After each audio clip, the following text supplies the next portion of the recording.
Greetings, comrades, and welcome to the Eastern Border.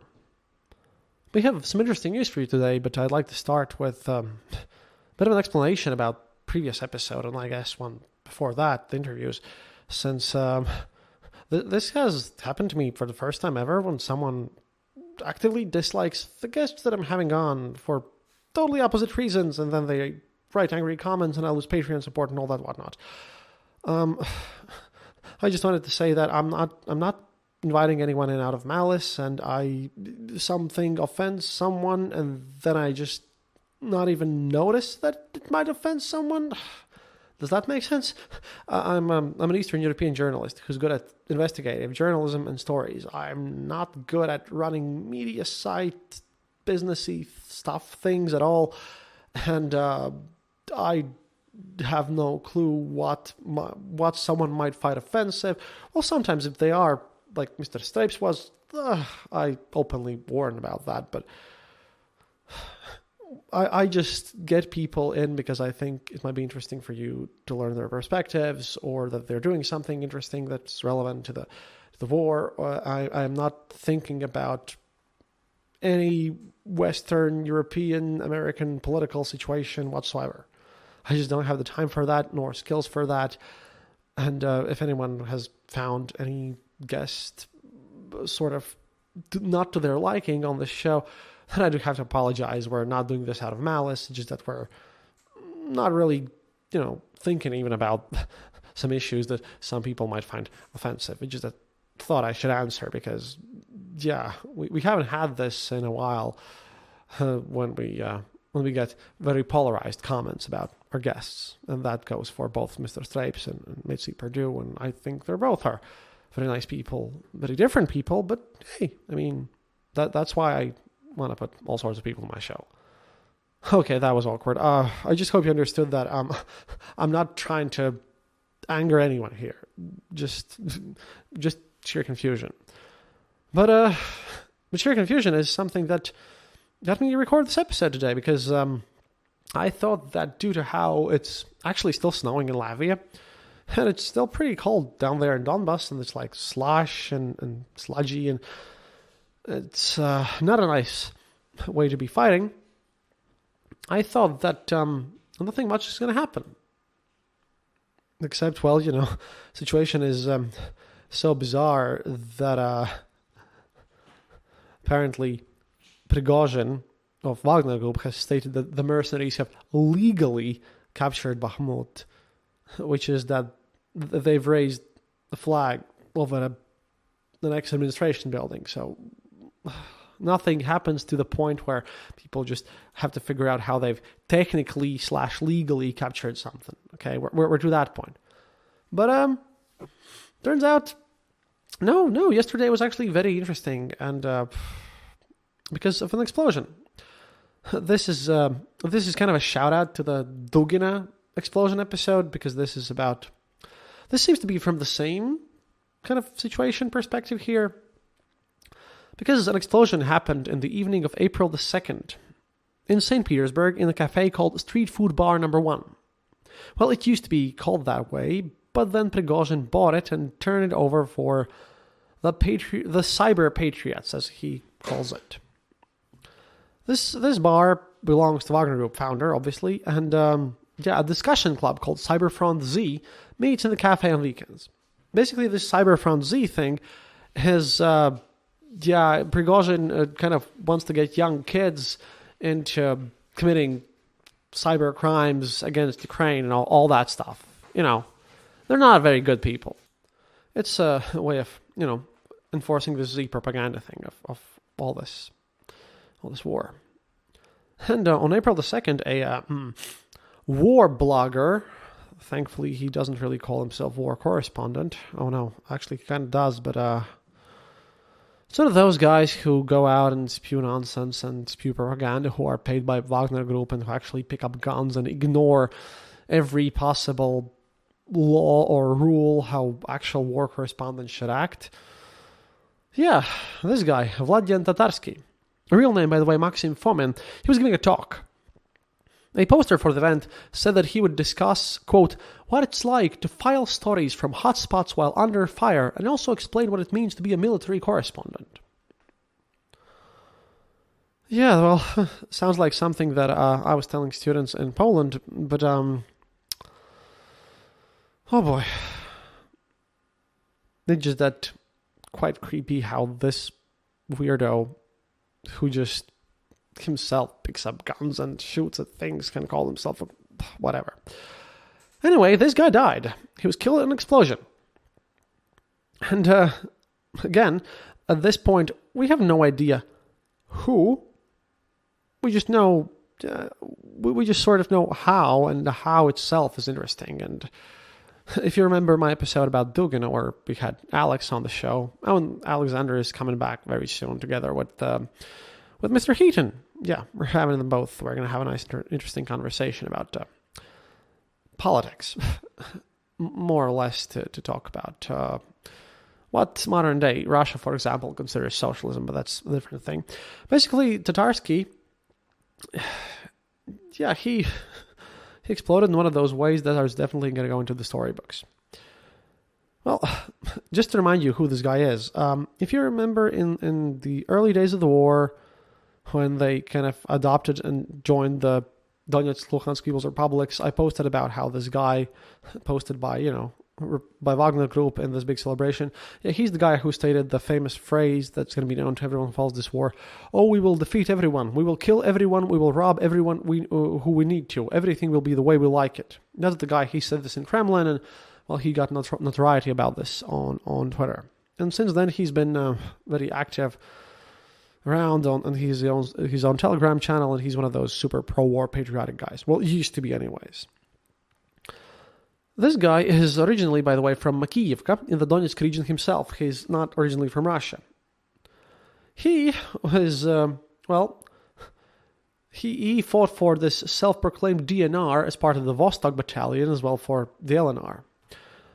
And, before that, just in the traditions of the Wagner Group, he had served a prison sentence. He was sentenced for 12 years for an armed robbery of a bank. Because, well, he apparently didn't enjoy this stuff. And just decided to rob a bank. Very, very used of him. Now, the thing is, the whole situation happens when he's giving this talk to some kids who are super pro-Putin, all these Z guys, and like I said, he's dead, 32 wounded. That's the latest information. This gets updated. And, everyone's blaming everyone right now, obviously. The thing is, he's giving this speech, and at one point, after the official part is over, there's like no guards, he has no bodyguards, no nothing. And a woman who's now being known publicly as Daria Trepova, well, she enters the building carrying some sort of a package. And from what we know, she goes on to this blogger dude guy, Tatarsky, and says to him that, oh, look, well, I'm a huge fan of your work. I wanted to give you this package. It's kind of a bust, kind of a small sculpture that I made of you. And according to some sources, she also says that she wasn't allowed to get into the place because it was suspected to be a bomb. Other places say that, oh, no, well, it was just, allowed to be brought in. But what matters is that she was allowed to bring in the bust, the statue of Tatarsky, and apparently he placed it somewhere nearby him, and she went and sat somewhere by the window or something, and then the bust exploded, and Tatarsky's dead. I kind of like the idea about, everyone knowing about the bomb being there in the first place. Now, there are some problems about this, why I think that it doesn't even matter who did this. Because the how, again, by someone's bust. I mean, this is so 1994 that you can't even get more pure 90s than this. But the thing is that this arrested lady, by now arrested, Daria Trepova, she apparently had been working with Navalny's group, with the Foundation Against Corruption and all this stuff.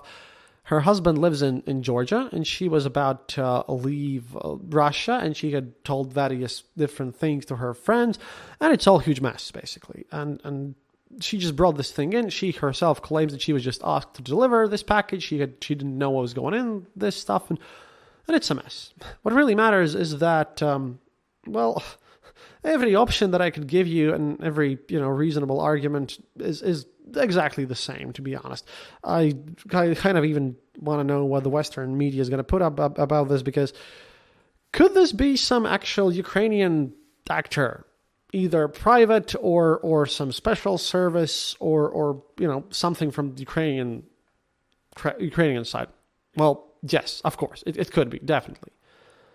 Could this be Putin just wanting to create a new martyr of someone who's not even Russian, so he won't be missed, and still all that, so that he can, do nice little crackdowns on everyone who's opposing Putin, because look, this lady was involved with Navalny.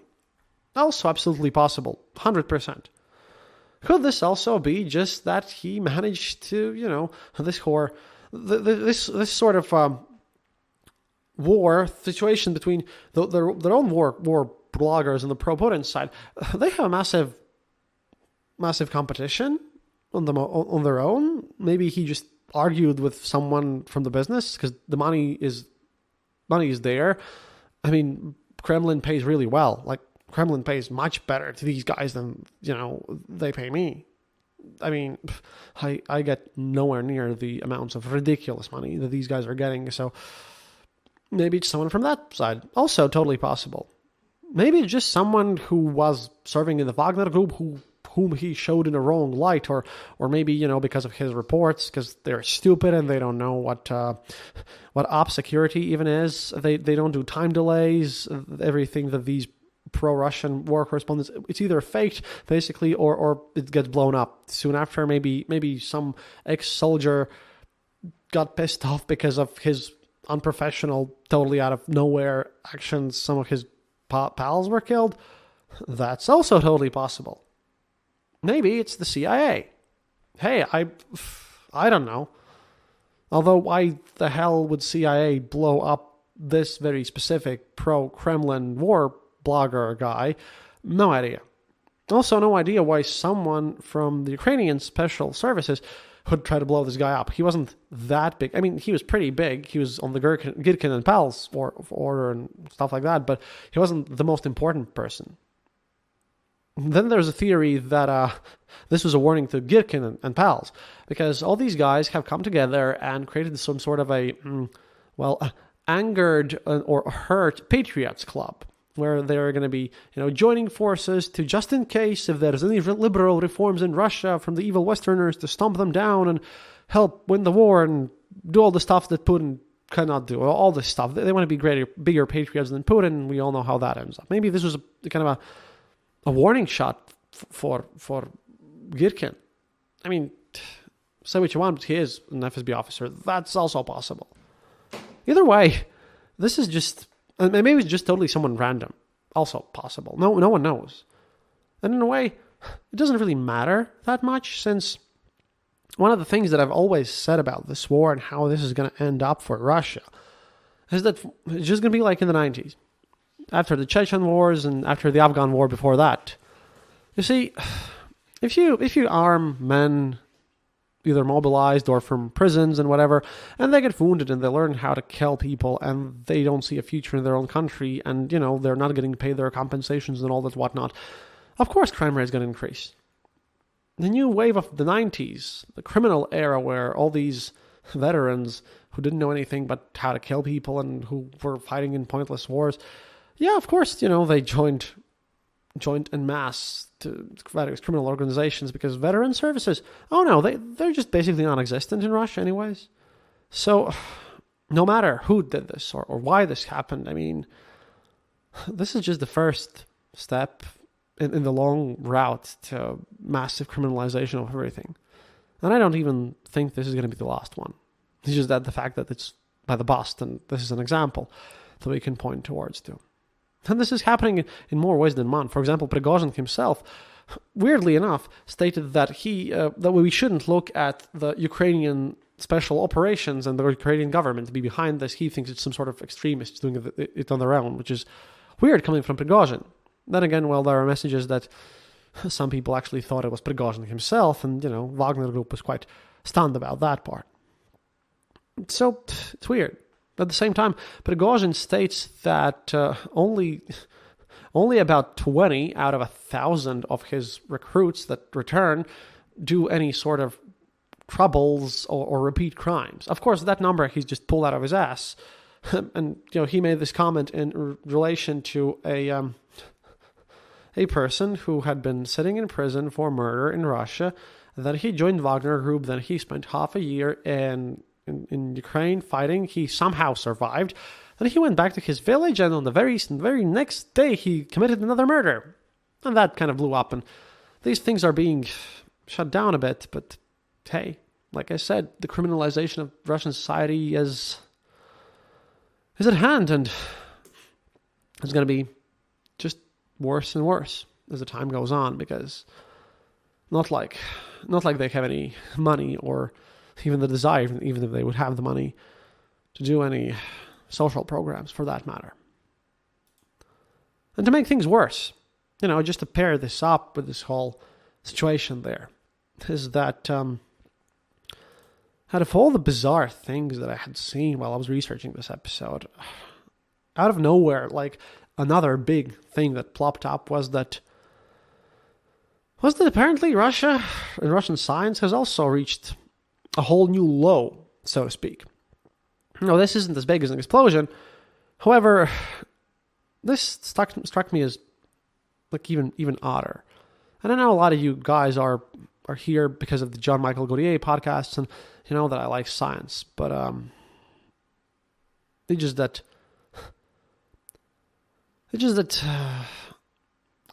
okay. How do I put this in a way that you don't think that I'm making fun of you? There's the Russian Academy of Sciences, right? I've mentioned them on the show a couple of times. And obviously there are various faculties in there. And then there's Mr. Kudryavtsev, who is basically the chief geneticist of the Russian Federation. Chief genetics guy who studies all this stuff. He's a professor of genetics in Moscow Institute of Sciences. And he just gave a lecture, basically, to his students. And it was filmed, and no one really knows whether or not this guy, what's going on there.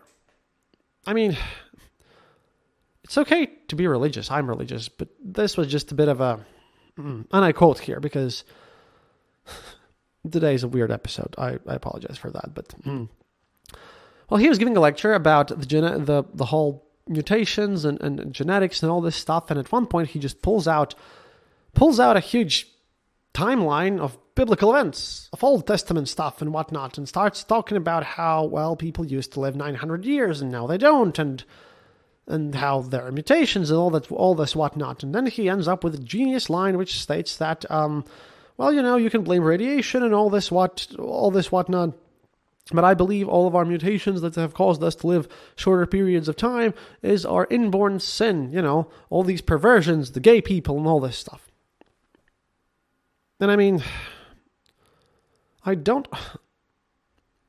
know how this even correlates to something, but we reached the point where chief geneticist person blames religious subjects and themes not to make a moral statement, not to make something as I would understand in the purview of religion, but now he literally speaks about mutations in the cells of people, in the genes, because natural sin. I don't even know what to say about this. It's just one of those days where you want to take a look at the explosion part, take a look at the crimes part, and then you kind of want to sigh and state, well, I'm sorry, Gagarin, we fucked this up. It's just bizarre. It's really a shame, since yeah, not like the war itself would kind of introduce good manners or more rational thought towards anyone.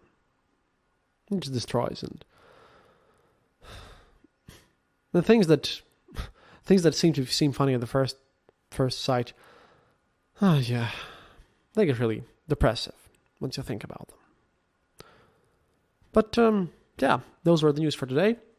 Hope you had some fun and about learning about the bizarro only in Russia events. And yeah, the important part here was that we're going to see more explosions very soon. And who did it? I don't even think it matters, really. Do свидания, товарищи. And as always, happiness is mandatory. Oh, and of course, special thank you to all of my Patreon supporters.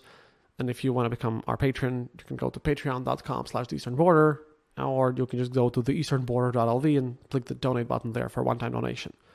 We are extremely thankful for this.